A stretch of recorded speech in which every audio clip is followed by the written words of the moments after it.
with Sergei Karyakin taking on the world champ with the white pieces, and that was the funniest moment of perhaps the entire Norway chess event. The rumor is that Vladimir Kramnik, who you just saw there laughing, shook up the water bottle before Carlsen came to the table.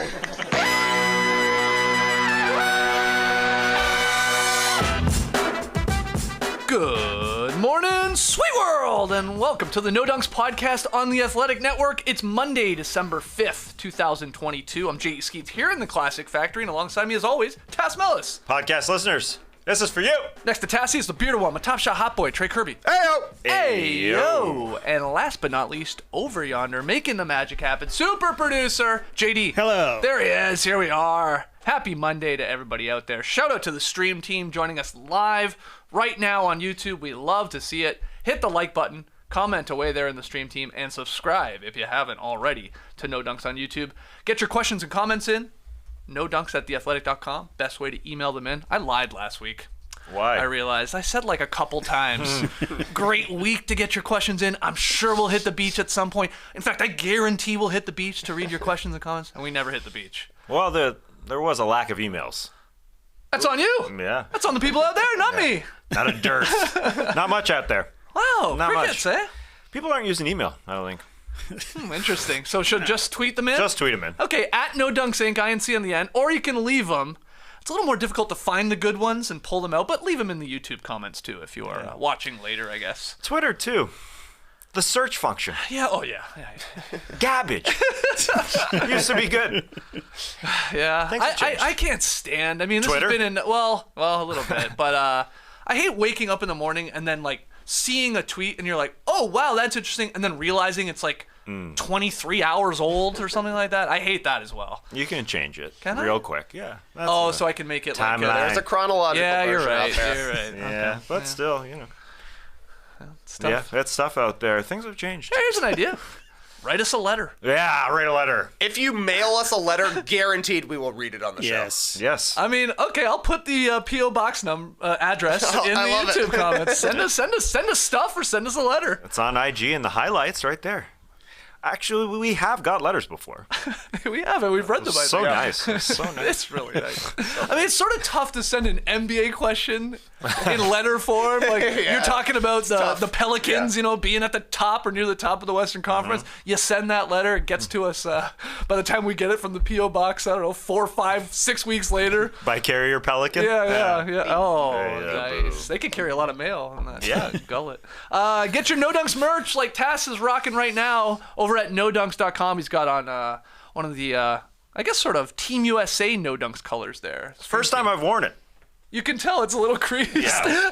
Well, all my No Dunk shirts are creased. Oh, come I pulled on. it up. On camera? No, you can't. On camera, you can't see it, but I can see it right here. Really Yeah. good. Oh, there it is. Like that nipple squeeze. Yeah. Well, anyway, it's fresh. How's it feel? Anyways, what am I supposed to do? Hang them up? They're folded. They're within a bunch of others in the cubby. Well, you don't- I'm not you a don't- wrinkle. I'm not an Iron Man. I'm not a steam refresh dryer man.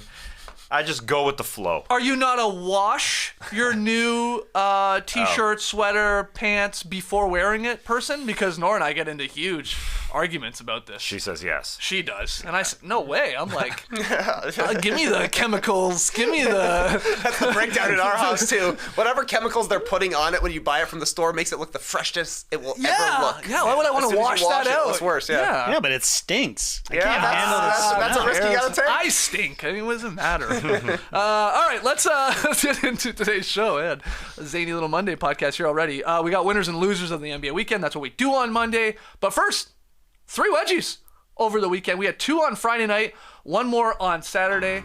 We'll start in San Antonio. This one, tough to decide who to give the credit to. It's Zion Williamson and Bates Diop there fighting for the rebound. Who really triggered it? I think it's Bates Diop. Yeah. The most, yeah. Jump. Chop. So that was number 14. Then same night, like 10 minutes later, I think, in Utah, O'Shea Brissett hitting the jumper wedgie from the left-hand side. Good old Canadian boy sticking a wedgie. Doink. Excellent. Oh, Canadian wedgie removal as well. Yeah, that's right. And then on Saturday, KJ Martin, the highlight machine, giving us a wedgie from 3-point distance. And look at Draymond there. Oh, cool. Look how he dislodged that wedgie. You don't see that often. Just hanging on the rim. Hanging on the rim. Let it fall out. To let it pop out. Yeah. So there you go. 16 wedgies, on pace for 55. And that is not even counting the playoffs, which were good for, 3 to 6 in a playoff, deep playoff run? Something like that. Sure. He could be So, pacing start out to the the season. wedges. I don't think that's taken into consideration. You think it is? Yeah, I think it is, yeah. Oh, wow. Okay. Yeah. I didn't know that. Add some games. Okay. All right, winners of the weekend. Let's get into it, Tass. Who you got as your big winner? There are a lot to pick from here. Oh, the New Orleans Pelicans, baby. They are second in the Western Conference with a bullet. And Zion Williamson is peaking right now. We are getting peak Zion Williamson. He's looking so great out there. He's unstoppable, baby.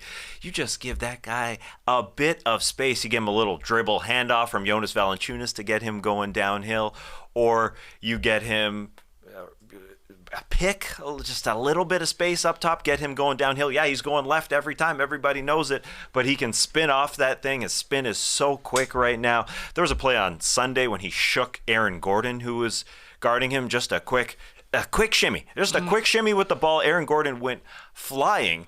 Those fast twitch muscles for Zion Williamson are working right now, and you need a guy that big in Aaron Gordon to try and defend that dude going downhill. Zion is just amazing on Friday against the Spurs, 30, 15, and 8. And then Sunday against the Nuggets in what was a battle for second place in the Western Conference. He had 25. But he needed help because Nikola Jokic had a great game on the other side, a phenomenal game. The Nuggets wanted to win. He had 32, 16, and 9 assists, but it was the Pelicans' depth, which is real depth. Oh, it yeah. is real depth. Best bench maybe in the league? Yeah, totally. And it's not like that fake bench stuff that they'll be good now and then later on they won't perform in the playoffs. I think this team is truly good beyond their big three of CJ McCollum, Brandon Ingram, and Zion. They had a 17-4 run when Joker sat because they do have a better bench. They're just more deep. Trey Murphy changed the game. Willie Hernan-Gomez changed the game. Rookie Dyson Daniels been starting 2 games in a row here because Herb Jones is hurt. They're so deep. And then Jose Alvarado comes in and sparks the thing. And it's not just a spark. We've all talked about him as, changes the game. Does the stealing type thing. He's just a great basketball player now. He's just honed his craft like Zion. He is so good off the dribble. He just knows where his shots come from. Even if he's undersized, he can get to the rim when they move the ball. He had 38 career high, 38 points, was going for 40 at the end. He was going for it. Yeah, the arena wanted him to get it. Jose, Yeah, Jose. they're chanting it. He won the game. He really did. He was 8 of 11 from 3. Just phenomenal stuff. His career high wasn't even 30 before this game, so he had 38. It's something they need, though. The depth is really something they need because Zion, Brandon Ingram, and CJ McCollum haven't played a ton together. They're 6-3 when they play 20 minutes together, plus 18.9 points. That is so good. And then just back to Zion. Just loving the Zion on the floor and off the floor because he's going to have the entire basketball community loving him, supporting him because he's charismatic when he gets on the press row. Like when he does his interviews, he's charismatic, he's well-spoken. And I think we have a clip, JD, of one of his interviews from the weekend. So my mom put me on Magic, Bird, because of their playmaking abilities. And if you watch Michael Jordan, even when Michael Jordan, he's a phenomenal scorer, when he had to play point guard, I think he averaged a triple-double. But my stepfather is more so like old school, but they got a certain taste. Like you got Kenny Anderson, I'd watch, Earl the Pro Monroe, a player named Skip Wise, who a lot of people don't know. He kind of put me on those kind of players because Fly Williams, he put me on those players because they just played fundamentally sound basketball, but they all had their own flair to it. That's how you do it, Zion, on the floor and off the floor. Hey, what about this guy? What about this 90s basketball player? Well, he's smart. He great. names the superstars. He gives you the Bird and Magic off the top. Then he gives you some deeper cuts. Yep. He goes to the ABA, giving you Slick Watts, giving you Kenny Anderson, fan favorites. And then he gives you stats. Michael Jordan with the triple-doubles. He's playing to the geeks. He's playing to the people who love the stars. He's playing to the cool kids who like the under-the-radar guys. He's doing it all, and then he does it on the floor. This team is 8-2 in their last 10. They're rolling here. They are just behind the contenders of the contenders, but I think they are in that sort of that B tier. I was just going to ask both of you that. Are the Pelicans a legit title contender, or is that a year or two ahead of schedule? What do you think, TK? I think that's a year ahead of schedule. Yeah. They haven't gone into a playoff series with Zion playing yet. And that's going to be the big thing because he is their best player, and him being their leader and their star is the key to them being a championship contender. They're on the path, no doubt about it. They are, gelling at the right time. They're still not able to have their whole team out there, which is pretty impressive that they're able to rip off these kind of wins. But as they continue to play together, as they're, I don't know. Their big three is McCollum, Zion, and Brandon Ingram, certainly. But I mean, Alvarado's a key piece of this team at this point. Valanciunas, I feel like, is kind of a key piece of this team. Just, the physicality. He brings Herb Jones out there. Trey Murphy III, I think he might be better than Herb Jones eventually. This guy's incredible. The athleticism and the shot making, not to mention the defense he brings. They're a great team, but it's probably a little bit like the Grizzlies last season, where they could go to the conference finals. Yep. I wouldn't be surprised at that kind of performance from the Pelicans, but being able to top the teams that have been there and done it might be a tough task, but Zion's pretty unstoppable, and I do think it's hilarious that this became the weekend where everybody realizes he goes left every single time. Trey Murphy had a great interview after that Spurs game. He said, I was on the free throw line. One of the guys on the Spurs was telling another guy, don't let him go left. The guy's like, bro, I'm trying. Yeah. It ain't that easy. No. I told him, yeah, he's a big dude, bro. I'm sorry. As if the idea that stopping Zion from going left has never been uttered before. He's been going left for the entirety of his basketball career, but there ain't no way to stop him. And that's why he went for, 55 points on 18 of 31 shooting, I think, this weekend. Pretty impressive. Yeah. And then when he's cut off, he's finding guys pretty well. He had 8 assists on Friday because you stop him going left, and he's great at it. I like the Grizzlies comparison, but I think the Pels have more top-end talent than the Grizzlies did and even more depth than the Grizzlies did if everybody is healthy. It feels like they do have that path. This is just so quick to be there. I know Zion's obviously taken a while with his injuries, but to start this season, I thought when David Griffin signed him to the contract, I thought, wow, you're obviously saying he's going to be healthy for a long period of time. And then do you have the depth behind him? Well, yeah. David Griffin has made some wild moves. You said the Trey Murphy, the Herb Jones draft pick. I mean, they are stacked, really, if they're all healthy. Yeah, Will Guillory has a great article up on The Athletic. Go to theathletic.com/NoDonuts, get yourself a subscription, pointing out what you guys were saying, putting some stats to what you were saying about their starting lineup, barely playing together. Yeah, I stole that stat from him, for sure. Only 10 of their first 23 games where they've been in there, all of them. Zion, Ingram, McCollum have each missed, chunks of time here. But then Will just, went through all the guys contributing. You already said Alvarado and Trey Murphy, who have been outstanding, both of them. Herb Jones, he hasn't shot the ball all that well this year, but he's on all clamps. We know that. He's going to be making an all-defensive team. Valanciunas is just the perfect solid center. Gives you a good 25, 30 minutes, less in some cases because Larry Nance Jr. comes in, closes the games at the 5 spot, or Zion, they play a lot at the 5 too. Najee Marshall is having his best season as a pro. Devontae Graham, I always forget, is on this team at times. He's been decent, despite limited opportunities. And Dyson Daniels, that's just David Griffin finding another one here in the draft who's emerged recently as one of these rookies that appears NBA ready. You can plug him in. And as long as you're not asking too much from him, he can contribute. So deep team. We'll see. I guess the difference between the Grizzlies, I love that comparison from last year and their run, is they do have, Valanciunas has been in a lot of freaking playoff games. CJ McCollum has obviously been in a lot of playoff series and stuff like that. No, I think it just helps a little bit to pair with your superstar, Zion. They go as far as Zion takes them, just like John Morant with the Grizzlies. Once he got injured, they were losing games in the postseason last year. So, True. Zion and they've got the Eurobasket MVP and Willie Hernangomez. Sure. Yeah, they are not the cream of the crop, let's be honest, but they are making their way. It is Grizzlies-like, but I think they have a few more weapons when it comes down to it. Well, I was one of the, I feel maybe rare because a lot of people were high on the Pelicans coming into the season, but I was a little worried that expectations were getting ahead of themselves. What they did last year down the stretch after the McCollum trade, and obviously having to always cross your fingers and hope that Zion would be healthy and play. So I was I don't know about their over-under. I don't know, slow it down a little bit. And they're proving me wrong. And that's with guys missing time. Fully stacked, you'd love to see the potential run they could go on here. And it shouldn't be long when they're all back. But, man, great job by Willie Green and the Pelicans so far. Yeah. Said near the top of the Western Conference. Yeah, just They're behind the second. Suns. They're second in the Western Conference. You remember they are second to the Suns, and we remember the playoff series that they had with the Suns last year, without Zion. Yeah. Yeah, 6-game series. Put up a decent fight. All right, Trey, let's keep it going. Who you got? Winner of the weekend. There's two things I love, Skeets. A thumbnail that says Epic Duel. And big meaty men slapping meat. Jesus. That's why I'm saying winner of the weekend goes to Anthony Davis versus Giannis on Friday night. Yep. Game of the year candidate, I would have to say, for the first quarter of the season. 40.7 rebounds, 5 assists, and a sick block on LeBron from Giannis.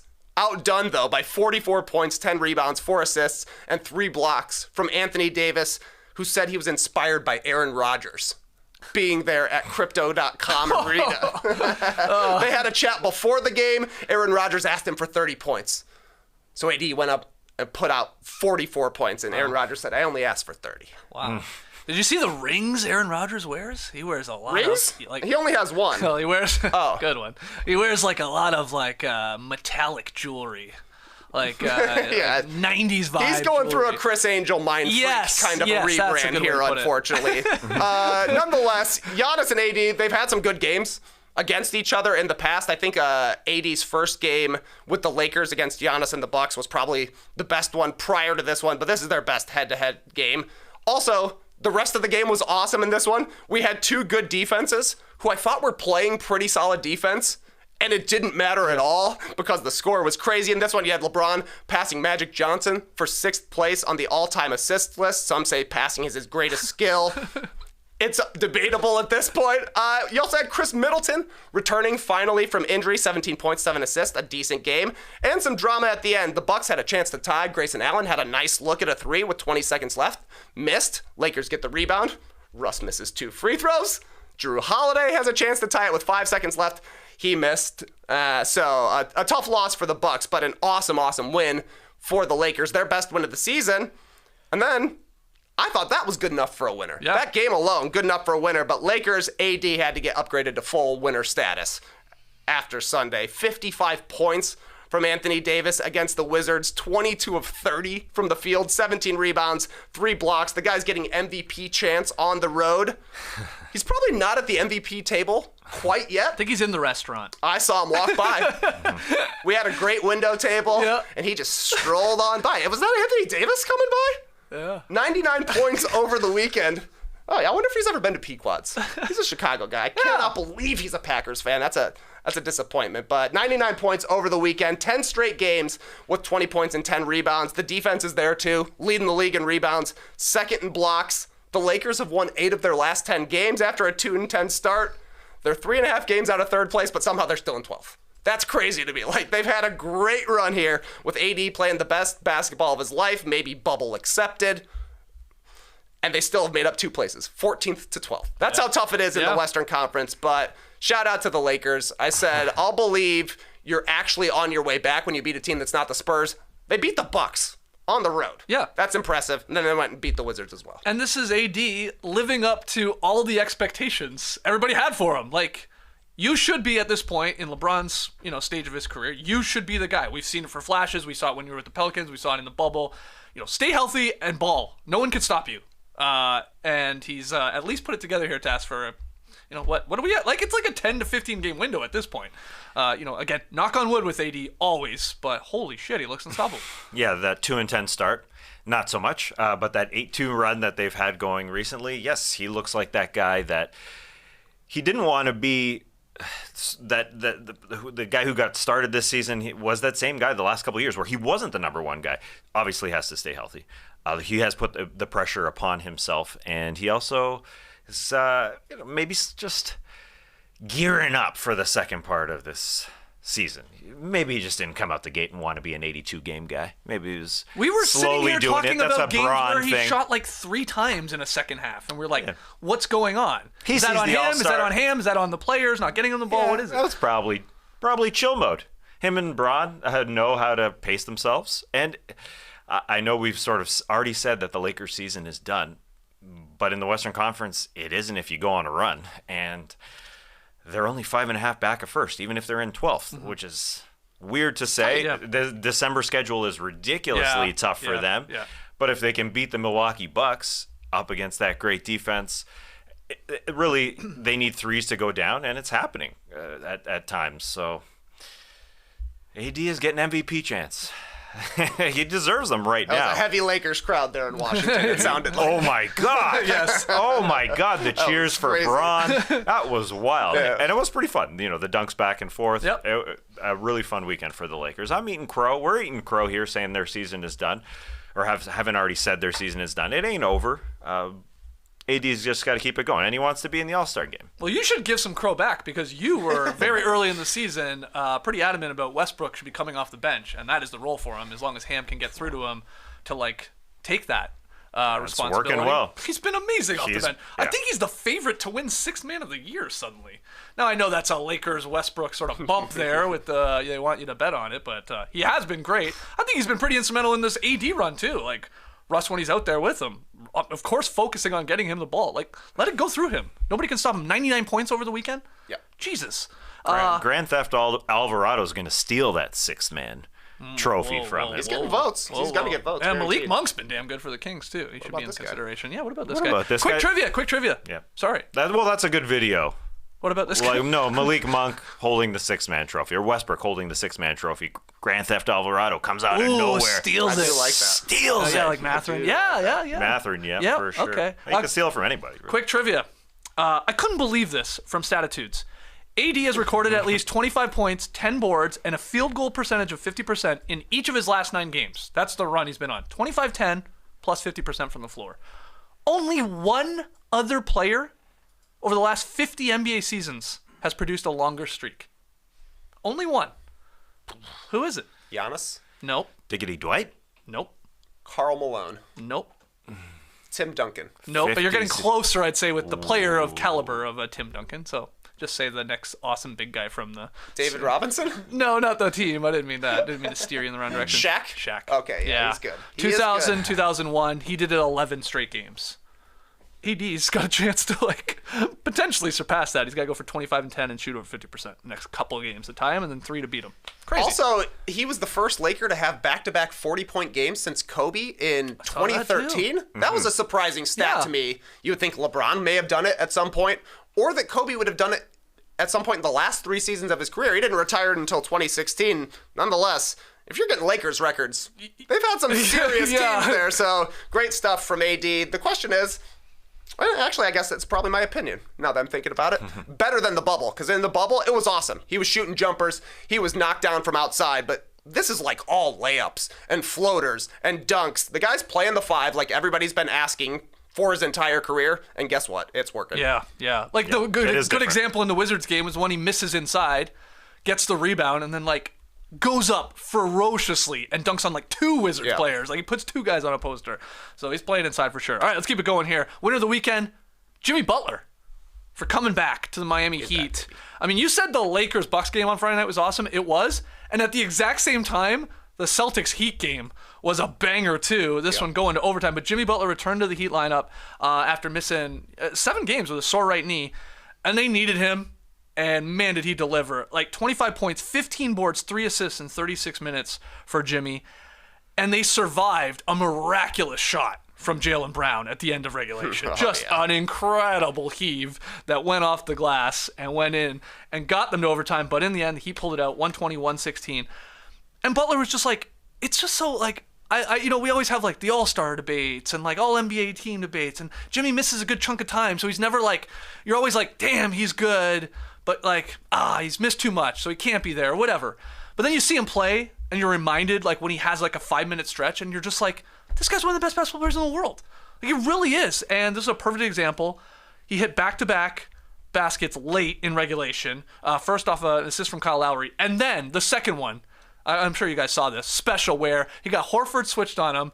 He drove baseline like he was Steve Nash, kept his dribble alive, and just kept circling, and then and just circled around the free throw line, rose up, all in one motion, super high fadeaway jumper, splashed it, and that put them up 3 until Jaylen Brown hit his crazy shot there to put them in overtime. Just a unbelievable make. And then he hit another jumper in overtime that sort of like sealed the deal for Miami. It's just, I guess it's just, I'm just reminded when he does come back and he just takes over a game. He can do it offensively and defensively. And you're like, oh, God, yeah, this guy's all NBA. No doubt. If he played 82 games, it's a lock, but because he misses chunks of time, then he sometimes misses out on these teams. He's a great tough shot maker, and you saw it in overtime, or in the fourth quarter. The one on Horford is crazy. And then the overtime jumper he hit, very similar as well. He's got such a wide base on his jumper that it's kind of hard to get a perfect contest on it, but man, what a performance he had here. 25 points, 12 of 21 from the field. Only made one free throw. Like a lot of Jimmy's most efficient scoring nights, he's getting to the free throw line 10 times and making 10 of them. This was just all 2-point makes. Incredible. Yeah, and they're 11-12, Miami are. So they're down there in the standings. But they have a pretty soft schedule coming up here. I think the Heat are going to, rip off one of these 6 out of 7 or 7 out of 8. They play the Grizzlies, okay, tonight. That's a tough one, obviously, in Memphis. But then they have the Pistons, the Clippers, who knows if PG and Kawhi are playing, the Spurs. They're in Indiana. They're in OKC. They're in Houston. They're in San Antonio. They got the Bulls, the Pacers again, the Wolves. That's a lot of, winnable games if Miami has these guys back. So I think, I guess my point is I would expect Miami to start creeping up the Eastern Conference standings here with the schedule getting a little bit easier and their guys coming back. Come on back, Yeah, Jimmy. I think so. All right, let's do another round. Why not? Another round of winners, positive on Mondays. Yeah. I'll go with a very odd one, a different type of winner. I think Alex Caruso, the Chicago Bulls, and Warriors head coach Steve Kerr, both co-winners of the weekend. Friday night, Bulls in Golden State. Golden State took care of the Bulls, no problem. After the game, Steve Kerr had an extended chat with Alex Caruso. They're chatty. And it's clear, after doing some lip reading, I think the entire world knows that Steve Kerr said to Alex Caruso, "I'd love to have you, man. I'd love to have you, man." Over and over and over again. He didn't loop himself like you're watching on YouTube. I did that. Kept saying it. But I think they're both winners. Number one, Steve Kerr getting around the tampering rules. Like, he didn't do a Magic Johnson on Jimmy Kimmel and say, "Hey, we want you on our team, Paul George." He just said it in his ear. Smart. Second, Alex Caruso. You had the head coach of a guy who's won 4 ships in the last 8 years telling you he loves you and what you do on the basketball floor.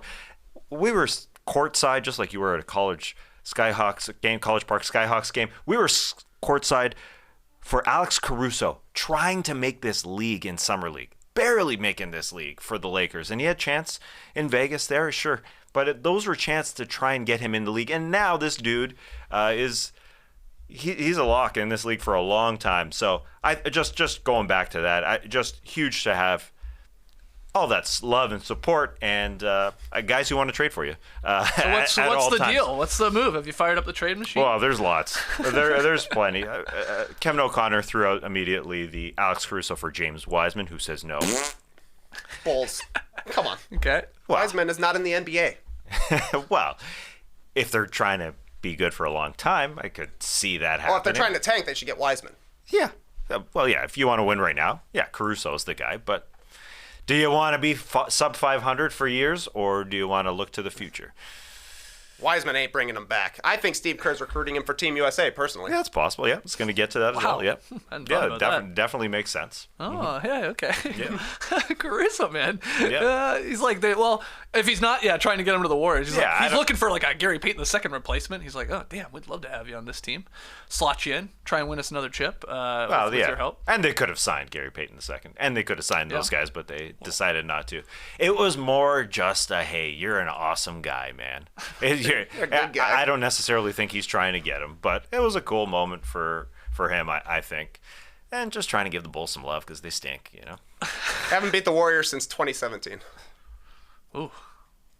That's a long time. Holy crap. I mean, the Warriors have been the best team in the league. I guess they only play them twice, too. They only play them twice. 10, 11. Yeah. I don't think they have a good record against the second team they lost to, too, in the Kings, right? I think the Kings have a decent record against the Bulls, oddly, in the last couple of years. It's going to be a shock, but the Bulls have a pretty bad record against a lot of teams from 2017 on. Yeah, right. Who do you got for another winner? Let's keep it going. It ain't the Bulls. No. But I did mention on our Western Conference surprises last week, we rarely talk about the Memphis Grizzlies and how they used to be a winner every weekend last season. Guess what? They're a winner this weekend. Friday, beat the Sixers. Sunday beat the Pistons. A couple of different levels of opponent, a couple of different kinds of games, and a couple of different kinds of game balls. Or if I were running this show, big hats. I would be giving these guys the big hat at the end of the day. Big hat versus the Sixers. Jaren Jackson Jr., 22 points, a couple of threes, 9 rebounds, and 4 blocks, including a game-saver, almost LaFonso Ellis-esque snatch block on a Joel Embiid dunk late in the fourth quarter. This was one of his best games since returning. Still fouled a little bit, but his defense, his shot making, his ability to just dink and dump inside has been really good for the Grizzlies. The Sunday big hat, though, goes to Ja Morant, 33 points, 10 assists, 21 points in the third quarter. Kind of surprised to hear that that's his career high for a quarter. Seemed like he would have had a 25 or a 30-point quarter even. Nonetheless, a highlight festival for this one. He somehow hit 2... It felt like buzzer beater shots on a 2-for-1 in the third quarter. They were both incredible. Dylan Brooks, pretty solid in both of these. He did have a hilarious 7-for-20 line, but all good. The bench was pretty good in both of these. They've been up and down, I think, so far this season, but a nice bounce-back weekend after a stinker versus Minnesota last week. And I'm even willing to throw in Saturday as a winner for Memphis as well, because when Memphis scored against Team USA in the World Cup, Yeah. he hit the finger celly. Yeah. That's when I knew it was over for USA. They're doing hard dance on us? Game over. Nice weekend for Memphis, though. Any thoughts on the Grizzlies? Yeah, get back Desmond Bane. We don't need Dylan Brooks shooting all the shots. That would be very, very nice for them. But, yeah, their depth coming through. And the celly coming through. I wanted to give a winner of the weekend to a team that I thought desperately needed it, and it was the Portland Trailblazers. Because headed into the weekend action, Portland had lost 7 of their last 8, with that only win coming in overtime against the Knicks. So it had been a bad run here. But they took care of business. They won in Utah on Saturday night. And then they turned around, flew home, and took care of the Indiana Pacers on Sunday, who were without Tyrese Halliburton, so they were a little short-staffed. But Saturday, Anthony Simons, career-high 45 points. Whew.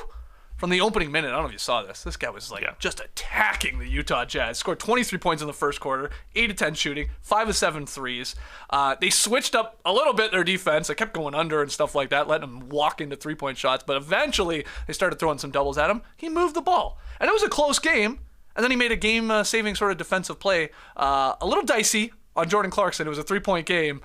And he did the old swipe down on it. You can get yourself in trouble. Obviously, put the guy at the line, but it was a clean swat, and Clarkson then kicked it out. So the Blazers won. So that was a big win. And then on Sunday, Damian Lillard returned to the lineup, 21 points, 6 assists.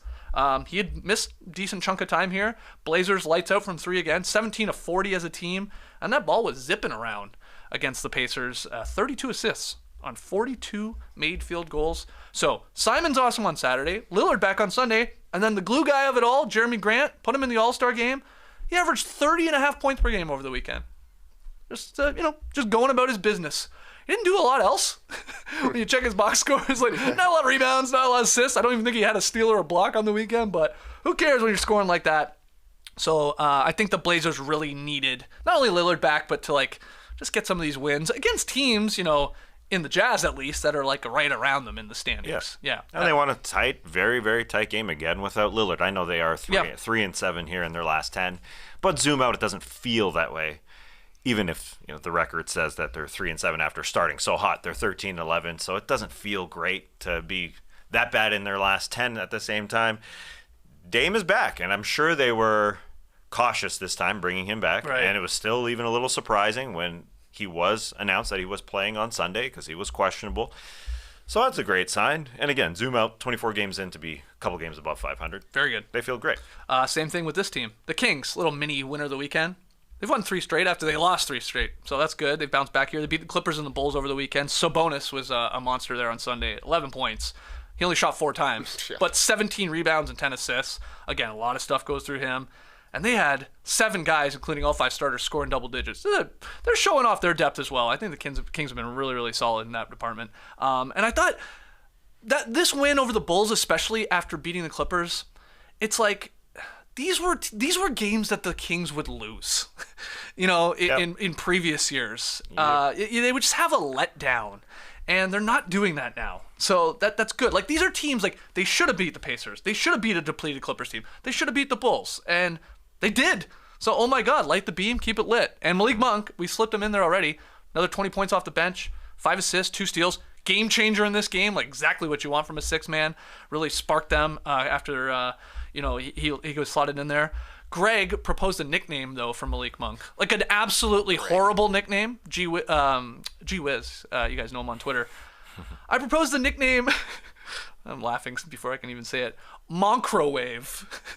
Instead of microwave Vinny Johnson. He's the Malik Moncrowave. So bad it's good, or so bad it's horrible? Written, I think it's very passable in a written form. It looks funny, Moncrowave. Yeah. Moncrowave. As soon as you say it, yeah, you want to trash it. Yeah, I think it's better to say Malicrowave. Oh, interesting. Moncrowave better written. Malicrowave better to say, but he was incredible. Bulls turned the ball over 11 times in the second quarter of this game. That was when the game was lost. Yep, and Malik was in there, and he threw a couple. He's got some sneaky dunks in his arsenal, right? You think of him as just a crazy shooter. one where he went up for a dunk. There was a nice challenge at the rim. He brought it down and got it all the way back up again. Yeah, so that was nice. So a winner of the weekend of the Kings. And final one here, you slipped it in, Tass. College Park Skyhawks. I want to give them a winner of the weekend. Have me down to a game on Sunday. Me, my buddy Grish, Nora, my godkids there, Andreas and Zara. And I had a blast. This is my first G League game I've ever taken in. And it is fun as hell, man, because it's an intimate arena, at least here in College Park, which is like down by the airport here in Atlanta. But if you are a basketball sicko, get yourself out to a G League if you're close, because a G League game, because chances are you're going to be able to sit close. And these guys are guys that were in the NBA or are going to be in the NBA. Like, the athleticism is still next level. And I had a lot of fun watching Denzel Valentine versus Langston Galloway, like going one-on-one. Brandon Williams, remember, he played for the Blazers for a little bit. Yeah. You know, he's on the Hawks team. I think he'll get a call-up at some point. He can score. Chris Silva, if you remember, played for the Heat. He's on this team. There's like, if you are a true basketball sicko, there's a bunch of guys you're going to realize or recognize. And, man, I had so much fun. And the G League game, it moves with a pace, Tess. Ooh, a nice pace to the games, because I had forgotten about the one free throw rule. You get fouled, and you go to the line to shoot 2 in the NBA. Now you just shoot 1. You shoot 1 in the G League game, let's go. You hit it, 2 points, nope, 0. It speeds it up. Actually, you're just like, this is less like just people standing around watching free throws. Lee Ellis's worst nightmare, I guess. But I loved it. So, College Park Skyhawks, get yourself out to a G League game if you can. It's affordable too if you've got a family. And I think if you have young kids, go to a G League game instead of an NBA game. Affordability, huge part. And then, like, your kids ain't really going to care really who they're, in fact, seeing. But if they're so close, it's like they can't take their eyes off the game. So there's that part as well. So I had a blast. What if there's a rolling ball towards them and somebody comes diving into the stands? Well, we had one pass get zipped over to us sitting courtside there. And I forget who it was that caught it, but Nora was like, well, that would have decapitated one of the kids. Like, it came firing in. And we were telling them, like, you got to, like, not be, like, not that they have phones, but, like, you can't be on your phone sitting that close. You got to tell our buddy Grish to get off his phone and be ready to protect his kids. Yeah, that's right. In case Langston Galloway comes rolling through. You got to be careful, man. You're sitting close. In fact, I was like, you get comfortable. I'm leaning back. And I'm like, I felt bad a couple times. I'm like, I'm getting pretty close to tripping a ref here. Don't feel bad. Well, you're not far from it. Ref's fine. Bring them back in. There's enough room. They can go around you, but I had so much fun. We got to get the whole No Dunks team out there. No doubt. For sure. And especially if Scoot's playing for the Ignite. Scoot. Yeah. I'd love to see Scoot. Yeah. There you go. Winners of the weekend. Look at that. Talking G League. Let's take our first break. When we come back, losers of the NBA weekend. Don't go anywhere. It's always around now that we start thinking about New Year's resolutions. Guys got anything in mind for 2023? No. Already perfect? Walk more. Walk more? Yeah. Instead of sit. He's walking your cat. Yeah, I'm walking my cat more. I'm one of those people. Nice. I got a few in mind as well. More emotional vulnerability. That's a big one to me. Learning how to pronounce emotional vulnerability is going to be another one. Put that one first and then do it. We'll see. We'll see if it comes around. Want to step up my post game a little bit. Thinking about tinkering with my shot mechanics after the haters got to me. No. And you guessed it, 2023, it's the year I dunk again. Maybe you're going with something a little more classic, though, like wanting to work out more, in which case Peloton's got a gift for you. Right now, you can get up to $200 off accessories like cycling shoes, heart rate monitors, and more when you purchase a Peloton bike, Bike Plus, or Tread. And you can get up to $100 off accessories with the purchase of a Peloton guide to take your workout to the next level. Make this the first step toward achieving your fitness goals in the new year, and once you start, you'll see why so many people stick with Peloton. With a variety of workouts from cycling to scenic runs, boot camps to power walks, you'll find classes that work for you, taught by world-class instructors who know exactly how to get the best out of you. So don't wait. Get this offer before it ends on December 25th. Visit onepeloton.com. All access membership separate. Offer ends December 25th. Cannot be combined with other offers. See additional terms at onepeloton.com. If you own crypto and leave it on the exchange where you bought it, like Coinbase, that's a mistake. We've heard the news lately. Exchanges closed, accounts frozen, dreams crushed. People are learning the hard way. Crypto on an exchange is not really in your control. So what can you do? Get a secure crypto wallet and control your crypto yourself. You need to check out Zengo, the simple and secure crypto wallet with everything you need. Over 2 million Bitcoins have already been lost forever, just gone, because most crypto wallets come with a private key that you need to secure. If the private key gets lost, hacked, or stolen, say goodbye to all of your crypto forever. So get this, Zengo created the crypto wallet everyone's been waiting for. It's controlled by you, so unlike an exchange, no one can access your crypto but yourself. Zengo removed the private key vulnerability, instead using a type of cryptography called MPC that until now has only been available to billion-dollar institutions. Here's what that means. I didn't know what it means. 1, your Zengo wallet is fully recoverable. 2, your Zengo wallet is a hacker's nightmare. And 3, Zengo built live 24/7 support with real people directly into the app. From Bitcoin, ETH, and more, Zengo supports all your favorite cryptocurrencies and NFTs. Keep your crypto and NFTs safe with next-gen tech the big guys have been using for years, thanks to Zengo. Download the Zengo app from the App Store or Google Play, that's ZENGO, and use code NODUNKS to get 0% fees on your first purchase of up to $1,000 when you select Banksa as your purchasing option. I like saying Banksa. That's code NODUNKS for 0% fees on your first purchase. Here it is again, via Banksa. Terms and conditions apply. See site for details. Banksa, is that the guy that does the podcast with Kevin Durant? I thought it was the guy that did the streetwear, Yeah, the artwork. the paintings. Yeah. I thought he dropped salt with a Banksa. Oh, that's another guy. I thought he was the former editor-in-chief of Slam Magazine. Russ Banksa. Oh, I thought it was the head of SB Nation, Jim Banksy. Oh, I thought it was former Cubs great Ernie Banksa. Oh, this is nice. Few comments here in the stream team. Jumpshoot was asking, was that a beer under Skeet's chair at the G League game? Yes, it was. Is that all right with you? Jumpshoot, Sunday afternoon beer, may I? There it is.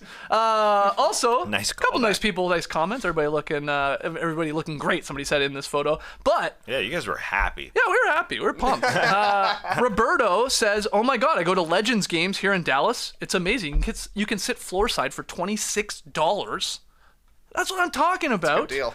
It's incredible." The Black Basketball Channel with Zenmaster asked, imagine the pressure of a tie game and a foul call with one free throw. I wanted to clarify. It does change, I believe, in the final maybe 2 minutes where you're back to normal. 2 free throws. But for a majority of the game, it's either final 5 or final 2. But anyway, it changes in the end, so you do get 2 free throws. And yeah, that's about it. There was something else. Oh, people saying, is that my Buddy Grish, your Buddy Grish, our Buddy Grish? Whose Buddy Grish is it? It's everybody's. Well, yeah, we always say that. Yeah, I know. Listen. Yeah. People. I thought you were gonna setting it up for listen. I'm gonna say something important here, but you're just giving advice. Yeah. Podcast listening advice. What do you think I was gonna say? You're like, listen. Yeah, that's him. You know what he looks like. You've seen him, but you were just saying strictly listen with your ears. Yeah, that's him. That's him. Let's get to losers of the NBA weekend. We usually don't take as long with this because we like to do a couple rounds of winners. But Tass, why don't you get us started? Oh, this one's going to take a while, Skeets. No, it won't, but bit of a buzzkill for the Atlanta Hawks this weekend. Friday night, they beat the Denver Nuggets without Trae Young. A nice, inspiring win for the locker room. Yeah. Everybody feeling good, beating a tough Nuggets team. Then the story comes out from the Athletic Shams Charania as to why Trae Young wasn't playing Friday against the Nuggets. Surprising. Friday, Trae wasn't participating in shoot-around, getting his shoulder worked on instead. Head coach Nate McMillan approached him and said, hey, participate in shoot-around and then get your shoulder worked on afterward. Trae said, nah, doing it now. I'll miss shoot-around. And then Nate took the old school approach, according to Shams reporting. If you're choosing not to participate now, you're either coming off the bench or you're not showing up to the arena tonight. And Trae chose the latter. And the team reported he was out with right shoulder soreness that night. So on Sunday, McMillan told reporters that Young did not play due to a miscommunication. So is that sort of walking it back a little bit? I suppose. I don't know. Young participated fully. It's weird calling Trae just Young. Yeah, I agree. But I had it in my notes, so I went with it. But anyways, Trae participated fully on Sunday and will return tonight, Monday, against OKC. But this rift goes deeper than that one incident of Coach over top of him on the massage table there. Because, look, Shams wrote, quote, league sources say the team is managing simmering issues between its head coach and star player, and, quote, the Hawks have held multiple team meetings early this season to resolve various conflicts. That's deep. Deeper than anyone knew, that they've had multiple team meetings. There really hasn't been a public rift since Trae had it out with John Collins last season, or the Lloyd Pierce prior season to that. So this year has felt clean, even though there's been up and down with the team on the court. Yeah. They have been extremely up and down. So this is bad news. It doesn't feel like this is just two heads butting, and that's it. And so, yeah, it's deeper than that. It has to be. I mean, Shams basically lays it out. How deep do you think this is, Trae? How problematic do you think it is? I think it's probably going to spell the end of Nate McMillan's tenure with the Atlanta Hawks here, and not too long, just because it's tough to win a beef with the franchise player. But it was pretty weird on Friday. I was there. It was surprising to me that Trae was going to be missing the game. First of all, kind of came out of nowhere. He played in the Hawks' previous game, but, guys miss time, whatever. But then I was looking for him on the bench. I was like, where is he? He's nowhere. Yeah. He just didn't show up to the arena. That's a bad look, especially considering part of the reason Lloyd Pierce was fired in the first place was butting heads with Trae Young. I think it's interesting, though, that Shams and Sam are reporting that the Hawks want to stick with Nate McMillan because they're having a decent start to the season right now. They're fourth in the Eastern Conference. We have talked a lot about how Trae's been struggling this season, and obviously something's been wearing on him, and he's not liking the way the team is playing. You could read into some tea leaves with DeJounte Murray's post-game interview on Friday. The Hawks played incredible on Friday. Great game from Jalen Johnson. Great game from A.J. Griffin. DeJounte was great in the fourth quarter as well. And afterwards, basically everybody was saying everybody eats. It felt very similar to when John Wall went out with injury with the Wizards years and years ago, and suddenly they started putting up all kinds of crazy assist numbers. Things are not perfect with the Hawks, but I think they're winning enough right now that they're going to hope this blows over. But, if they hit a losing streak or something else bubbles up to the surface, it won't be long for Nate because he ain't going to win this battle, I don't think. No, you think they'll side with the guy they gave $210 million I do believe to? they will. Yeah. It's interesting about the DeJounte Murray, everybody sort of eats comments. When you can, who they're talking about in Trae Young, who is top 2, 3 still in the league in assists per game. It's not like he is a ball hog. But I do think in watching a lot of Hawks games, especially when he's struggling with his shot right now, Trae Young goes for the home run three-pointer way too many times in a game. And I don't mean late in games. I mean in any quarters where it's he just he feels like he's due. He feels a little bit of light. And I get it. You want him to be free and loose like a Steph Curry but there's so many times where you're like, what? Oh, that's a bad shot. That's just a straight up bad shot. You can get a better one. But he is a playmaker. I think with the Nate McMillan and this beef, whatever you want to call it. He has until the calendar year to make sure they're still winning games and they're still like in the mix here in the Eastern Conference. Because if they don't win, they're like a good chunk of their next 13 games, they have an easy schedule to end the season. Like they have a lot of winnable games against teams like the Magic and the Hornets and, but the Bulls in there and the Pistons are in there and the Pacers, you should be able to beat a team like that if you're the Hawks. Even the Nets and Knicks and stuff like that, a lot of winnable games. But if they hit a stretch here and this boils up and there's frustration, whatever, then Nate McMillan will be gone early 2023. Like he will just be fired and somebody will slide over or they'll get somebody else. But they should have a good record is I guess what I'm getting at. Like they should be top 4 in the Eastern Conference by 2023, I think, when you look at the teams they play. But we'll see. And they currently are, as we said, they are top 4, but their effort level has been a roller coaster this season, as we've said, watching them quarter to quarter. They're so inconsistent, yeah. And it's understandable if the locker room isn't together. I can understand how the rest of the roster doesn't sort of fill in behind Trey and DeJounte Murray if they know that their lead guy is button heads pretty regularly. It sure feels like with Nate McMillan. If they know, even if there isn't button heads, that Trey isn't fully behind the head coach, how can that locker room be flowing all the time? So that's probably why we've seen an up and down effort. But I totally agree. Nate's job that's on the line. Mm-hmm. And that would be the second coach that's Gonzo with Trae Young. Button heads with him. I know we're only going off the report, but do you think Nate McMillan had a point here, though, with Trae Young and like how he was approaching the rehab with the shoot around and like, are you going to be there not or really. not? No, I think he's kind of overstepping his bounds. I don't think coaches are usually involved in the injury prevention and recovery. Mm-hmm. So I think he's probably a little bit over the line saying you got to come to shoot around and then you can go get treatment during walkthrough. Like, what's the difference? Yeah, I think this is Nate McMillan was a hard-nosed player in the NBA, and I think it's a little bit of like he didn't miss a lot of games from what I can remember. He couldn't because he's not a star like Trae Young. Mm-hmm. So I wonder if there's a bit of like, come on. He's thinking now. He's like, come on, man. He's like literally man up here, get out here. But that's not how you in today's NBA. How you generally deal with your stars. But it feels like especially if you don't have a good relationship. It feels like regardless of the timing, whether or not when he was getting his shoulder worked on, like his shoulder was fine when it comes down to it. Like he can get his shoulder worked on. But he played in the previous game, is playing tonight. I just don't like it. I just don't like it. Yeah, I guess he wanted him out there for shoot around. Trey said, nah, thanks. Shoot around? We're talking about shoot around? It felt that way reading it. Like, come on. Right. I don't need to do that. Like, why is this important? Yeah, like, let me just get my shoulder worked on here. But Nate's like, no, we're not doing it that way. He was a little stubborn. Yeah. But to me, that you're right, Tass, like, that's like build up.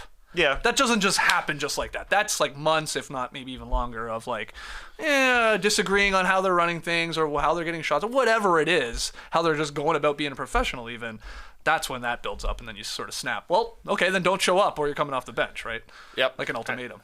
And then they tried to bury it on Sunday, and the Hawks did a good job of burying their John Collins, Trae Young riffs a couple of years ago. You remember that. It felt like the end then of Trae and John Collins. They buried it. They went on to a playoff run. So maybe they can do it again. TK, who you got for a loser of the weekend? I think Greg Popovich was right that the Spurs aren't going to win the title. 2 losses over the weekend, now 11 straight L's for San Antonio. It's the worst losing streak of Popovich's career, though he wasn't around for these ones due to some medical concerns, but it's the second worst losing streak in Spurs history. The 11th loss was a particularly bad one, lost by 38 to the Suns on Sunday. Kind of expected, the best team in the conference versus the worst team in the conference, who happened to be missing 4 of their top 8 players. Pointless to really break down the X's and O's of the Spurs, but they're clearly missing Jakob Poeltl a lot. 54 combined points for DeAndre Ayton, Dario Saric, and Jock Landale on Sunday. Zion, like we talked about, went for 30 on 9 of 14 shooting, and Valanciunas had 21 on 8 of 11 in the loss on Friday. They got no defense, period, and strictly no defense inside when Poeltl's gone. So they've lost 16 of the last 17 the Spurs have. Snuck in a win against the resting Bucks, which is pretty hilarious to look at when we're going back through the season. But they're now 2 losses from their all-time worst streak, which was back in 1989. They don't play until Thursday They've got Houston. That's a chance for a win right there. After that, it goes Miami, Cleveland, Portland, Miami. So I'm thinking a must-win on Thursday for the Spurs. Otherwise, we might be looking at the worst Spurs team in history here. So you guys watching that Spurs game on Thursday? Spurs-Rockets? There's only 3 games on. Oh, well, yeah. Just 3 definitely games. Dabble a little bit. That's a true sicko test right there. 6 wins versus 5 wins. Yeah, at least the Rockets, stuff as for we the talked about, Spurs. are entertaining. Look, they started so strong, too. I was doing victory laps here in the Classic Factor. I told you not to bet the under on the Spurs. This is Greg Popovich, man. They're going to easily squeak out, 25 wins, whatever their low over-under was. And not so sure now after losing 16-17. They're going to have a good old chance at Wembanyama here. Yep. It's actually impressive how badly they're being beaten. They're a minus 12 in the point differential category. So an average of 12 points they get beat by over the course of 24 games here. The next worst team in the Western Conference is the Rockets, under 7. So that's a pretty big margin. Yeah. And those are the only 2 bad teams in the Western Conference, really, because the Thunder are fairly solid at the 13th spot. It's a great conference, and then we'll see the other 2 teams battle it out on Thursday. Bad news for the Spurs fans. I just did a good old tankathon draft lottery simulator. Clicked it. Spurs fell to 5th. They're getting the 5th pick. Congratulations to the Pistons on the number 1 pick. Magic 2nd, Hornets 3rd. OKC jumping up there into 4th. Well, the good thing is that their Prestige. team is completely unwatchable, and they're getting destroyed in every single game. But if they're going to get the 5th pick, it's totally... Somehow they're worse than the tanking Thunder teams that we've seen in the past couple of seasons. Yeah. Which is almost impressive to be worse than them. A couple other mini losers of the weekend, if you want to call them that. I think we have the clip here, but Rudy Gobert ejected for tripping John Schumann's guy, Kenrich Williams. Gobert ejected in the first half of an eventual loss after, he purposely tripped Williams. Yeah, look, Williams scored on the floater at the rim. They sort of all fell. Gobert pissed off about that, and he just swept the leg.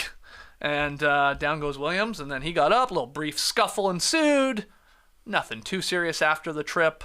But Gobert assessed a flagrant 2 foul. Thrown out. His 5th ejection. First as a Wolf. And Williams got a tech there as well. But, I mean, this is bad. I mean, Gobert lost his temper. I think, I don't know. I guess you could argue, is that enough to warrant an ejection? Yeah, okay. But the officiating in this game was butt. I mean, it was brutal. Did you see there was an egregious charging call on Anthony Edwards sort of late in this game? Should have been overturned, and it somehow wasn't. Wild call. Yes. But the Wolves lost their composure. They had 5 technical fouls, and they needed Gobert. You're playing OKC. This is a small front line. He could have done work. And you know why I know that? He was killing it before he got tossed, and Naz Reid came in and put up a monster line. Admirable job by Naz Reid. He had 18 rebounds, 13 points, 4 blocks. But the Wolves also allowed OKC to shoot, 52% from the field and 66 points in the paint. That's probably not happening if Gobert is playing in this game. They obviously don't have Cat. So he lost his temper, and I think was a big reason why they lost the game. My gut says the Wolves' chances are much, much better of pulling this victory out against OKC if Gobert's playing, and they need all the wins they can get. So, got to give him a loser there. Temper boy. Got to give him a temper boy. Big time temper boy. Yep. He's a long-standing temper boy. I remember an ejection many moons ago with the Jazz when he just smacked a water bottle. Oh, yeah. Smacked it so hard. Yeah, That was a great clip. I feel like this is a pretty fair ejection. That was a tough fall for Kenrich Williams, especially, you can tell he's running back up the court. He's not expecting it. Head over heels, basically. But, I don't know. Timberwolves got to look themselves in the mirror pretty soon and start getting serious about their season. They needed Rudy's screen assist out there. Yeah, it obviously really opens did. up some room for them. And you're right. It's not like you can't even convince yourself it was accidental in the sense that he tripped him. He very much Pretty bad. sweeps the leg. So yeah, rightfully gone. Good for Kenrich. He was pretty cool under the collar there. He could have got way more mad. A little cool under the mullet. Yeah, he's got a cool mullet. It's got a crazy look. He does. Very unique hairstyle there. Yeah, well, I said cool. You said crazy. You don't want to call You a think mullet it's cool. There's not too many cool mullets out there. Kenrich did it. He did it. He could give Gordon Hayward some tips. Gordon Hayward's mullet, not cool. Kenrich is cool. Yeah, okay, I think I it's agree with cool. that. He's dedicated too. He's very It's dedicated. years of that mullet. I want to give a mini loser of the weekend to the matinee LA Clippers because they suffered their worst loss on Saturday to the Sacramento Beams. In fact, they were chanting "Light the Beam" in Yes, LA. yes. Wow. Now, Kawhi and Paul George, they went through light practice apparently on Friday. They were upgraded to questionable for Saturday's game. They did not play. They're going on this road trip, but they did not play, and that sucks. There's no Luke Kennard for the Clippers. He's been out for a while. Norm Powell was out after obviously having some big games last week. He's got a groin injury, I think, that he sustained in Portland there on Tuesday. And the Clippers just got hammered. 22 points they were down at the half. It was down to 31 at one point. And like I said, they were chanting "Light the Beam." Hollinger tweeted, and it had me thinking, I'm like, is he right? Hollinger tweeted, "The Clippers have lost every daytime home game of the Kawhi PG era by at least 30 points. Prove me wrong." And I was like, damn, that feels right, but that can't be. So I looked at the numbers. No way. Just quickly. No way. Attitudes. John is he's going off a little recency bias, Sure. but the Clippers have played 4 afternoon home games this season. Their record's 1-3, so they beat the Pacers by 14 in one of their games, and they got spanked in the other 3. Johnny's right here. Pelicans beat them by 21. Nets beat them by 15. Kings beat them by 27. And then if you go back the year prior, they played 7 afternoon home games. But guess what? They went 5-7. So they had a decent record in those weird You said weekend. 7. 5-2. 5-2. Sorry, I had 7 games. But here's where Hollinger's memory is coming in here. The losses are spank jobs. So they win some of those games, but when they lose, they lose. They lost to the Warriors and the Grizzlies, again, by 15 points. This is last year. And then I think one more for good measure here. 2021, that season, they played 6 matinee home games. They went 3-3, but they lost one game to the Dallas Mavericks by a score of 124-73. It was just after Christmas. Yeah. So, okay, I think this is what's happening with Hollinger's memory. It's the Mandela effect. I, too, was buying in. I know, right? Yeah. But they, last year they won a decent amount of these games, either on Saturday or Sunday when they play like 12:30 or 1 o'clock starts there. But anyway, they got embarrassed. They don't have their team.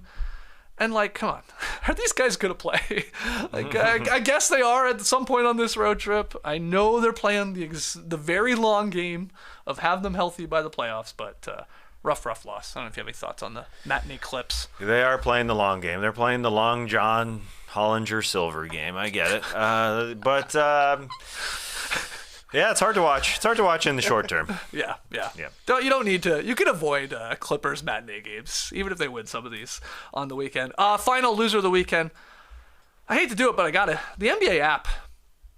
I just had a qualm about it that really drove me nuts. JD, you got a picture because this is Friday night. All these great games are on, like we were talking about. I'm bouncing around like a loser on Friday night, sitting at home, taking in the basketball like a sicko. And I noticed they show you the score. You can turn that on and off. You can toggle that if you want. They don't show you what the time is in the game or even the quarter. So it's really annoying when you got a bunch of games going on and you're seeing some close scores and you're like, ooh, I might jump over to see that one, like to see the finish of that one. But you don't know. I don't know, is it the third quarter? Is it late fourth? Like with today's scores, you can't really tell anymore. So it's like, just put up you know what I would be happy with? Don't even tell me the exact time left in the quarter. Give me like early fourth, mid fourth, like that, late actually, fourth. yeah. Like just give me a ballpark so I can save myself from clicking over, which is also a pain in the ass. Too many clicks to get to another game. Anyway. Yeah, it is a little too many clicks. Can I ask, what device are you watching on? Apple TV. That was the Apple TV. Yeah. Okay. Yeah. That's the way to do it. I too watch on Apple TV. Don't you think that's Yeah. should be fixed? I think it should tell you that at least the score. I mean, the time in the game. I watch those games nightly on Apple TV. I almost don't believe that they don't have the time. I want to see. I think you think mine does. No, well, mine's No. Fire TV. I can't speak to this. Can't get in the game here. Yeah. I'm gonna take a nice photo tonight. All right, let me know. You think I need to update something? Maybe there's just a bug that night, or is it just because you're not? You'd think there would be the time there. You're right. I'm the same. I think I've seen quarters and times There's gotta on be. mine. Well, it wasn't there, so Yeah. maybe it was a bug. Maybe. I have been off. having. I look, the NBA app. It's new, this year. I've been having a lot of success with it. Like, it's been working really well for me. Like, way better than years prior. I like it. And They got it out of Atlanta. Well, A little fine-tuning. I see some people, though, like, it's still an issue for them. And I think it depends on the platform. And I don't know if you're an Android or whatever. But, like, recently, the bugs are coming. Yeah. It's like I suddenly couldn't watch a game the other night. I'm like, what's going on here? So, anyway. No more bump Ocolinis in the road. It's been smooth sailing. What they need them.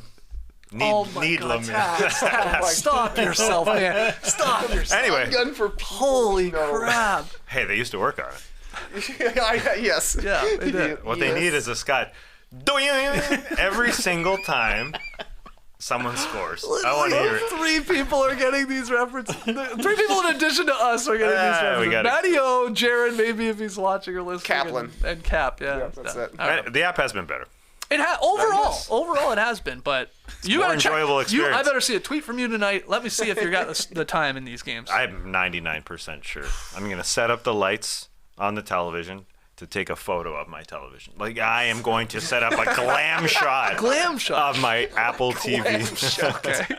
All right. Well, I can't wait to look for that tweet at TassMellis tonight on Twitter. You'll see that tonight, guys. Yeah, you won't because you don't have it chronological. You only. Yeah, I'll wake up in the morning and see that you did it for sure. Yeah. 10 days from now, I'll see it. That's weird. All right, we got to take a final break. When we come back, pick 'em results from Friday night and tweet of the night, which is a great one. Don't go anywhere.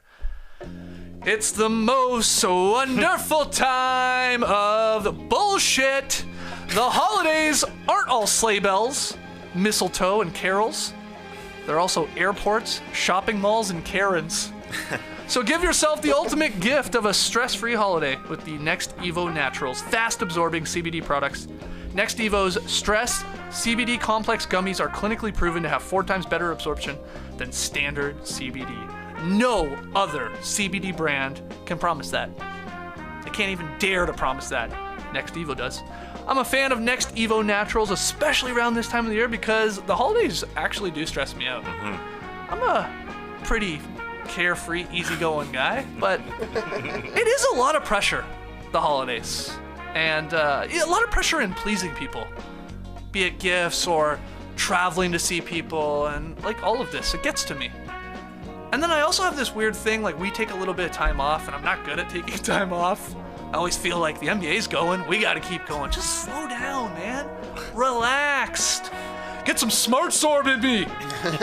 Next Evo Smart Sorb technology delivers CBD to your system in little as 10 minutes, and I need that because this ain't regular CBD oil, which works more slowly because our bodies, they don't process oil-based ingredients all that well, especially when you compare it to the water-soluble supplements. Smart Sorb upgrades CBD's natural absorption power. It's scientifically formulated to deliver CBD fast.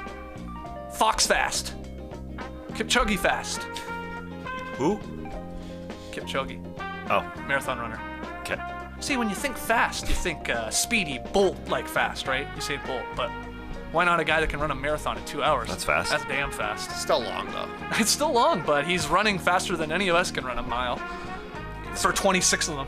Yeah. Isn't that nuts? He'd lap me, literally. Man, hey, I'm telling you to go to a G League game and take that in live. Go to a marathon and see elite runners, men and women, run. Blow your mind. The only problem with it, you only see them for like 8 seconds, but anyway, it will blow your mind how fast they're running. It's truly amazing. But anyway, get Smarter CBD from Next Evo Naturals and get up to 25% off subscription orders of $40 or more at nextevo.com/podcast. Promo code NODUNKS. That's nextevo.com/podcast. Promo code NODUNKS. This show is sponsored by BetterHelp. When I went to vote in the Senate runoff election last week, it took a while. I got in line at about 7:40 a.m. and I spent about an hour in that library. But I had a wonderful shared experience. We were all in the same boat. We were all wondering if we'd make it to work on time. We were all moving around our meetings, doing whatever work we could do on our phones. I helped a guy who had his head buried deep in his phone keep his place in line because he was going to the back of the line. And I said, hey, come on over, bud. Come on over. Get your head out of your work there. He was very happy with me. Then we shared a little joke about using fake IDs. And he gave me a big pat on the shoulder when he left.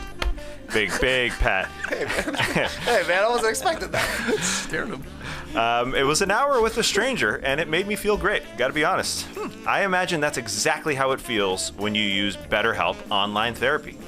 Life doesn't come with a user manual, but talking to someone can help navigate life's challenges. Or the challenges of navigating Georgia's voting system. Not easy.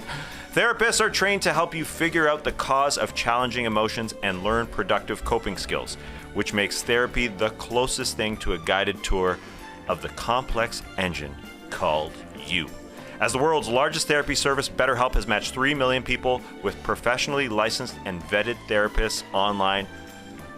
100% available online. Plus, it's affordable. Just fill out a brief questionnaire to match with a therapist. If things aren't clicking, you can easily switch to a new therapist anytime. It couldn't be simpler. No waiting rooms, no traffic, no endless searching for the right therapist. Learn more and save 10% off your first month at betterhelp.com/noducks. That's BetterHelp. HELP.com/noducks. Sorry about that tap on the shoulder there.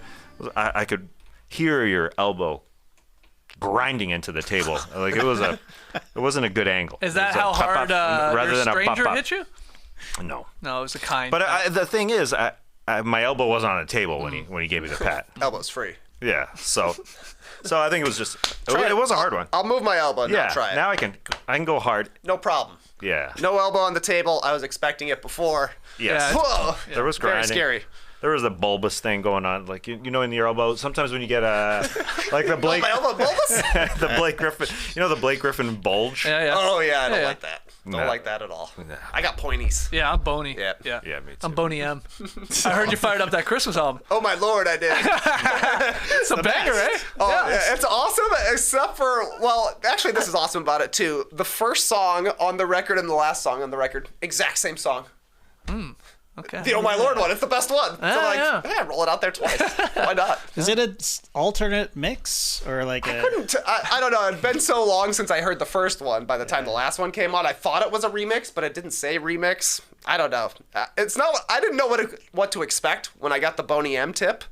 I couldn't believe you had never but it was a banger. heard of Yeah. You've never- Boney M this is the Christmas first album. time? Nora My told first him. Boney. Yeah. Oh my god! I know. Like that's a staple in our house. Absolutely. Yeah. Nora's convinced the best Christmas album. I think. Yeah, that's fair. Yeah. Yeah. I co-sign that. But yeah, I'm glad you got it bumping in the house. It's in the rotation now, for sure.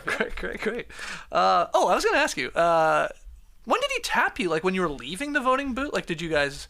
You obviously voted around the same time. Tap after or tap when you're heading in? Like thanks. When man. he left, he departed just before me. Oh, okay. And he said, "What a moment we shared." Nice.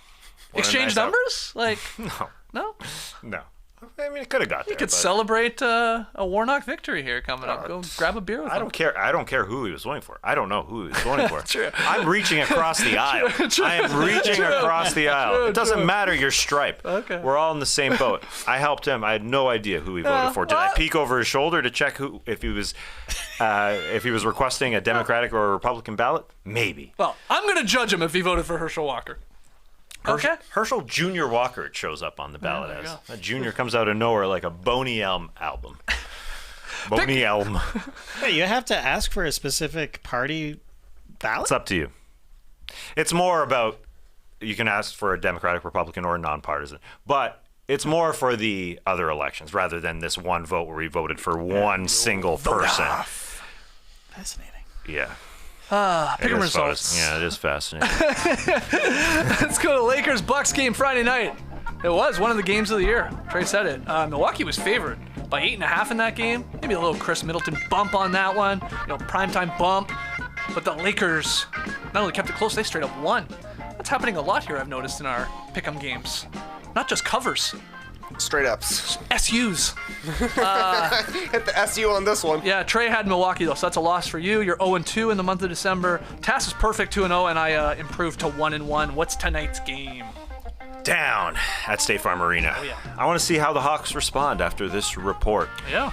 They're hosting OKC, favored by 5.5 points. Trey and I think they will handle the Thunder fine. Skeets, you got OKC. Ooh, Why? It was a tough Plus one. 5.5 It was a for tough them. one. Man, trying to figure out the Atlanta Hawks is next to impossible. That's the honest truth. They'll win a couple games, they'll lose a couple games, they'll win a couple games, they'll lose a couple games, they'll look good one quarter, look brutal in the next. Thunder are a good team. It feels like they're in a lot of games, so maybe like even this is a Hawks win by 2 or 3, comes down to a final shot. But I just can't figure out the Hawks. So I just swerved a little bit. I want to get down to this game tonight, I realized. I'd love to see SGA. Is he playing? Only chance would be tonight. Yeah, I right. assume so. Yeah. We did get a message from somebody coming from out of town Yeah, I saw saying, that. hey, I'm going to be at the game tonight. It caught me by surprise that they were here, I gotta be honest. It's too many games. Too many games on. All right, let's get. Oh, we gotta Do you get want to an this. alert? Do you want an alert when OKC's coming to town? Do you want a Scott Doing alert? Sure. I just saw Scott Doing. Yeah. Great guy. It's not a good doing. It's not really a ding, but to me, in my head, I think it's an alert. Yeah. But it's not an alert. Anyway. Tweet of the night. Let's do it. Tweet of the night. Wow.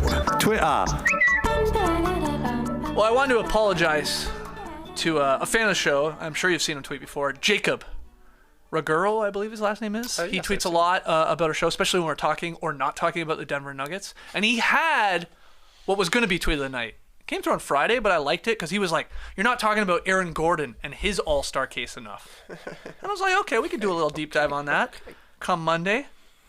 But you know what, Jacob? I'm sorry. Not anymore. At SI Now had to drop a video on Sunday night that had the internet buzzing. And that is this video of Steph Curry. The tweet was, just finished a shoot with Steph Curry. This dude just can't miss. Again, from the official Sports Illustrated Twitter account. And we're showing it to you here if you're listening to the podcast. Steph Curry appearing to heave in 90-footers in a practice facility. And he's going to hit, eventually, 5 in a row. And look, the internet went nuts. Is this real? This can't possibly be real. Wait, it looks real. It's Steph Curry. If anybody could do this, it'd be Steph Curry. He celebrates it. It's one take, no edits, ball doesn't leave the frame. Yeah. And so I tweeted, like, I know this ain't real. I know this ain't real. I know this ain't real. And then, like, is this real? It's not real. I'm sorry to say that. But I love that it's Steph Curry, and you have to be like, could he do it? Could he make it do it? Could he make 5 in a row?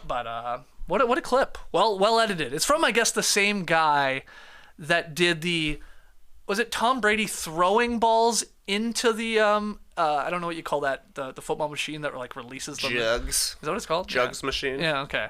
I think it's the same guy that did that. Maybe the same guy that also did this drone shot of Brady hitting a hole in one. This is his thing here. It's like the old LeBron commercial back in the day where he was taking jumpers from 90 feet. That was like a Gatorade commercial maybe, or I don't know, Nike. Was it? Not Was sure. it Gatorade? Maybe it was. Yeah, I can't remember. Powerade. Whoa. Powerade. Okay, there you go. Nice. But this Steph Curry one, I mean, it looks great. It looks incredible. And a small part of you wants to believe. That's the thing. That's the best part about it. Exactly right. You could only do this with Steph and have people even consider the fact that it was real. Maybe just one toss would have been enough. If it was one toss and it went in, everybody's like, wow. Oh, yeah. Oh, believe it for sure. Yeah. I would. Multiples. What about this? What about to make it more believable? The 5 shots, throw a miss in there. Throw a miss in. Throw a miss in on the 3rd or 4th one. Everyone's going to still go nuts, and then you're really going to believe it. A lot more, at least. You're going to be like, why would they leave a miss in? That's a good point. Mm-hmm. Should have thrown a clanker in there. Again, extremely well edited. You see all the balls that he already shot down there and stuff. It looks good. Looks great, yeah. So, I want to get your take on this. People were pissed off that this is, of course, a deep fake, or whatever you want to call it. It's fake. That SI tweeted this. And then I think the Warriors maybe retweeted it as well. And people are pissed off in the sense like that shouldn't be. they're upset that like a real reputable. This isn't news. Yeah. That's like that they would share. It'd be one thing if No Dunk shared this or whoever, like some silly fun account. But for SI, for the Warriors, you can't trust any single tweet from them ever again. Well. So I thought maybe this would be worse the week running. What do you think? No, you can't trust anything. You can't trust anything. Citizen journalism? Shut up. Nothing. You can't trust anything. You literally can't. Yeah, you have to do your. Oh God, I don't want to. No, I don't want to do it. I don't want to do it. What about the Dr. Pepper challenge out there? Did you see the Dr. Pepper challenge? They gave them both money, I heard. Yeah, I was confused watching that live. You want to explain it for someone that doesn't know? You brought up the jugs, the NFL jugs, and there was a college football competition. Yeah. Two women were firing these footballs. They were doing chest passes. Yeah, they're allowed to do that for sure. They've done that for years. Yeah. Smart. Yeah. It's way more efficient. Yeah. And so they're firing it through these large holes, which are whatever they are, 30 feet away. And it felt like they finished at the exact same time, but the announcer said immediately that one person won, and it was surprising. It was basically at the exact same time. It was within maybe a 0.00001 second. In terms of hitting the same amount. Yeah, hitting the same. They went to a tiebreaker. Even in the tiebreaker, they were tied. It was pretty phenomenal. Sounds like a good game. It was a great match between these two women, and eventually, I think they get a tuition. Yeah, The award is right. tuition for college, which is great. So hold on, are you saying these are fake? No. The clips are fake? No, I was watching it live. Not even SI could doctor that. This was Dr. real. Pepper that. Wasn't there also like a viral clip of Drew Brees getting struck by lightning going around on Twitter? I think it was some kind of like betting service. And they're like, look how fast you can place a bet. This guy just got completely electrocuted. Yeah. And I was like, what happened to Drew Brees? Yeah. He's fine. Yeah, they had to come out and say that he's okay. He did not get struck by lightning. He was a San Diego Charger. Yeah, he was. Was it what was the baseball one? Ichiro, excuse me, was he throwing something, remember? Oh yeah, he had those like 5 vertical sticks at home Yeah, plate, and he yeah, was on yeah. the pitcher's mound. And he was it basically, him? I think it Yeah. was Ichiro, yeah. And so these vertical sticks are very thin, and he just like popped Yeah, the top of each popping 'em. one. So that was fake too? Well, I don't know anymore, man. I think it was. I think they all are when they're that incredible, but I don't know. I guess they're professional athletes, Yeah. so a small part of you is like, damn. It's like hitting like a tiny target, like hitting a tennis ball from 60 feet away. That doesn't seem too crazy. No, but there's something that it ends with that it's like, okay, the way, I forget what it is. I forget. Anyway, who cares? Okay. Tweet of the night. Good one. Let us know. Got the Should it boys be in the talking. running? Yeah, should it be in the running for worst of the week when we get to Friday? Interesting. Yeah. SI tweeting that. Do they need to apologize to us? Interesting. Do they need to apologize? Didn't Sports Illustrated put like a fake picture on the cover, like circa 1980s? They're like, there's some random dude who throws 120 miles an hour. April Fools, maybe. Yeah, I think they did on April Fools Yeah. or something like that. So Yeah. maybe all the other people need to apologize for getting mad at Sports Illustrated because they've been doing this for years. Well, but it's not April Fools. People will come back with early December. What the hell is that? December Fools? What was it, December 1st? What if they just put the Sacramento Only for 1 Kings month. logo up? This is courtesy Lias's stream team. Let's say they just tweeted the Sacramento Kings logo. Are they for real? Haha, that's a discussion. There we go. Okay, all right. Didn't work out. Whatever. Sports Illustrated took an L, so did I. But I don't know. Maybe they can recover if they tweet the Kings logo. Oh, yeah, Mr. TD, the Tiger Woods one, where he's juggling balls on his club. Like, I think, is there multiple? Like, now guys can do there that. is a real one where Yeah. he's like, pop, pop, pop, pop, pop, psh, Yeah. blast it off. But that's like 90s. Maybe they remade it. I don't know. Yeah, there's so many of them I thought now. that was real. Yeah, I thought Everything that you was see on real. TV is fake. That's right. That's right. Survivor, it's all planned out, guys. This is just an AI podcast. AI-generated humans sitting here. The scripts are programmed by these computers. Yeah. We input the statistics ahead of the show, and it just rambles off stuff. Yeah. There's like, you can turn up the pun gun setting on task. So you switch it up. Some days it's like through the roof. Some days it's, it's pretty normal. It's normal. It's cool. We're going to be replaced soon. Great, I can't wait. Yeah, you're already in motion. Where are you got going? Jerome coming in. Just set it and forget it. That's it. And then we'll go make some viral videos out there while the show's going on. I like that idea. We need a fake viral video. Something cool that's fake. Yeah, what could we do? What would we do? What could we do? So you mean like something physical? Like a Well, physical... I'm thinking something that's like Feet. here in the Classic Factory, but it's like, I don't know, like could I like, I don't know, could Trey be like, I don't know why I just thought of this. Okay. But Trey's like, hey, man, can you grab me some coffee? And so we deep fake it. But I like just chuck my coffee. You know, just like and make it nonchalant like we always do it. So my coffee comes flying out of my cup into his. Cheers. Perfect. Yeah. Let's get to tweet of the night. You know, right into it. If you got an idea, let us know. That's great. I like and that. deep fake technology. That's not bad for right on the spot. I came Not bad up with at all. that, right? No, and people would speculate, is the Classic Factory in space? Because it would be like, Oh, yeah. what if that was a thing? We just start floating around. All right, show's over, and then behind the scenes we just float off. That'd be a fun pick'em Anti-gravity. in the anti-gravity cool. Unit there. What anti-gravity? Well, not that we have one, but like go to one Oh, yeah. and do the show floating. That'd be fun.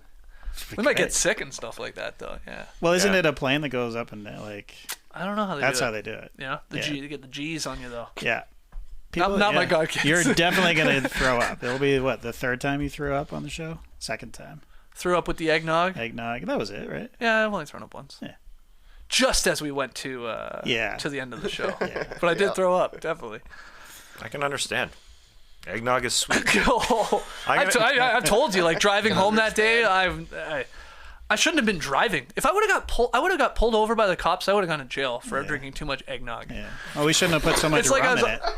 No, there was but because of the sugar, my body was like convulsing while I was driving. It was really scary.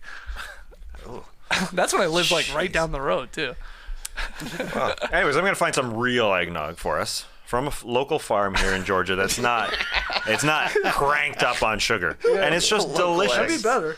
Oh, it's way better. I'm also going to the Space and Rocket Center in Huntsville, Alabama, so I'll ask if they can See if they got a setup there for us. Yeah. or Record live deliver for one us. over here. Nice. Deliver one. Well, I know you're not driving 3 hours hopped up on sugar to Alabama. I don't always chug eggnog before I drive. Huntsville, largest population of a city in Alabama. I'm reading Charles Barkley's new book. All right. Tim Bella, we might have him on the podcast hopefully in the weeks or maybe in the new year. But yeah, Alabama. There's a lot of Huntsville coming up in it. Yeah. He's from Leeds, of course. From Leeds, Alabama. There's Yeah. a statue, baby. A Barkley statue in Leeds, right by the Buc-ee's. Yeah. All right. Is the show still going? Yeah, it is. It is. okay. So we should stop it because we have another show tomorrow. Live at 10 a.m. Eastern here from the Classic Factory. Hey, maybe we'll do a little beach stepping. Get your questions in. Get your questions in. Send in those letters. Overnight delivery. You can get them here in time. Can you swing by the P.O. box in the morning? Yeah. Deliver some. Just a letter. That'd be awesome. Yeah. Send some eggnog as well, Yeah. so I can pick up eggnog and the letter from the P.O. box rather than having to go to a local farm. I love it. You know something we could fake really easily? A letter. Look at this. Wow. Oh, like a bunch of Getting letters, into like it. Santa gets. Yeah, exactly. Oh, It's a pull one from the giant pile. Ooh, this one from Mass Pellis writes. All right. Let's see you guys tomorrow. Hey, we'll see you then. Hey, Clipper Bros. You heard it here first. Have a great time. Turn up. Love you guys. Awesome. Thanks for joining us, and remember, Mass Pellis. I thought you were going to go with. I could have done better than that. Well, I thought you were referring to our former colleague here, Lee Ellis. Maybe he was pen paling himself while he was in Europe. Do you think he wrote notes? Do you think he wrote letters to his kids while he was gone? Some people do that. I don't take him as a person that does that, though. Oh, you have a He's phone. FaceTimer. Yeah, he's Facebook. People have phones now. Why would they write letters? Or a postcard. And his photos were postcards. You don't even need postcards anymore. If you got a postcard, though, you'd be pumped. Yeah. I would be. I love getting mail. Like anything. Like a thank you. That kind of mail, especially. I like That's the hand-delivered only kind mail. of mail. Your daughter gave Nora and I like a thank you for our birthday gift or something like that. That's nice. Yeah, that's nice. Or something like that. No, I couldn't remember what it was for. Yeah. It really hit home. It was so heartwarming. Or something So like sweet. It's up on the mantle. It's still there. And then you got to make a decision. When are we chucking this out? It's always tough, eh? Yeah. Cards and stuff It of is that tough. nature. You're like, Yeah. all right. How long? How long? How long? Well, we'll see you guys tomorrow. Did we do Clipper Bro? Yeah, we did. 88. I'll tell you how long. Quote and everything. 88 minutes. That's 89 minutes. That's how long. We started a little late today. That's not too bad. All right, from Mass Pellis, from Trade Derby, and And me, EJ Peets. See you guys tomorrow.